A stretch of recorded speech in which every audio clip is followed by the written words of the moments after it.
CIBIL score అధ్యక్ష. CIBIL score ఏంటి అధ్యక్ష? వాడు ఈ రోజు వరకు ఏ బ్యాంకులో అప్పులు తీసుకోలేదు అధ్యక్ష. కానీ సిబిల్ స్కోర్ ఏంటి అధ్యక్ష?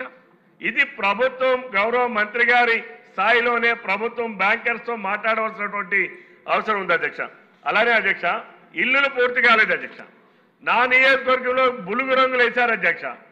ఆ రంగులు వేయడానికి ఎవరు డబ్బులు ఇచ్చారు? టిట్కో వాళ్ళు డబ్బులు చెల్లించారా? ఆ కాంట్రాక్టుల దగ్గర కానీ ఎవరి దగ్గర మీరు రికవరీ చేస్తారా లేదా? ఆ రంగులు మారుస్తారా లేదా? అసలు ఇల్లు పూర్తి అవ్వకుండా రంగులు ఏంటి అధ్యక్ష? ఇది చాలా దారుణం అధ్యక్ష. ఇది అలానే అధ్యక్ష, ఇంకా ఇన్ఫ్రాస్ట్రక్చర్ అధ్యక్ష, ఇంటర్నల్ రోడ్స్ ఎక్కడా కూడా వేయలేదు అధ్యక్ష. మనం ఇచ్చినటువంటి డిజైన్స్ ఆ రోజు మీరు ఏదైతే మొట్టమొదటి ఇచ్చినటువంటి డిజైన్స్ ప్రకారం తర్వాత వచ్చిన ప్రభుత్వం ఆ రకంగా ఉంచలేదు అధ్యక్ష.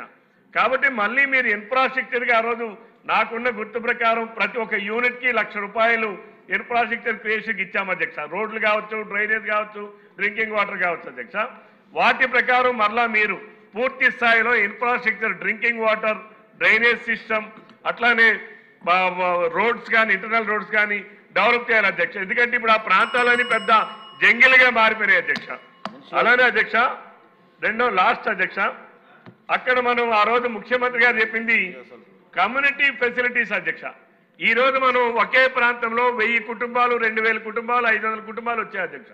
ఈ రోజు అక్కడ కొత్తగా స్కూల్స్ ని ప్రారంభించాల్సినటువంటి అవసరం ఉంది అధ్యక్ష. ఎందుకంటే వాళ్ళు నివాసం ఉండేది అక్కడ అధ్యక్ష. అక్కడ స్కూల్స్ లేవు అధ్యక్ష. ఇవి పట్టణాలకి, పల్లెలకి దూరంగా ఉన్నాయి అధ్యక్ష. కాబట్టి గౌరవ విద్యాశాఖ మంత్రి గారికి కూడా తమ ద్వారా ఈ సభ ద్వారా విజ్ఞప్తి చేస్తున్నాను అధ్యక్ష. ఎక్కడైతే టిట్కో ఇల్లు నిర్మించామో అక్కడ కొత్తగా పాఠశాలను ఎస్టాబ్లిష్ చేయాల్సినటువంటి అవసరం ఉంది అధ్యక్ష. అలాగే తమ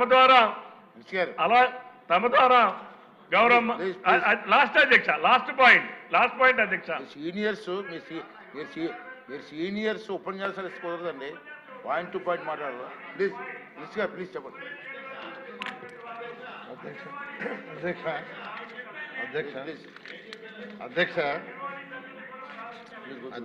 అధ్యక్ష 2014-19లో ఆ రోజు గౌరవనీయ ముఖ్యమంత్రి గారు మాకు ఇచ్చిన దిశానిర్దేశం ఈ రాష్ట్రంలో ప్రతి ఒక్కరికి ఇల్లు ఉండాలని.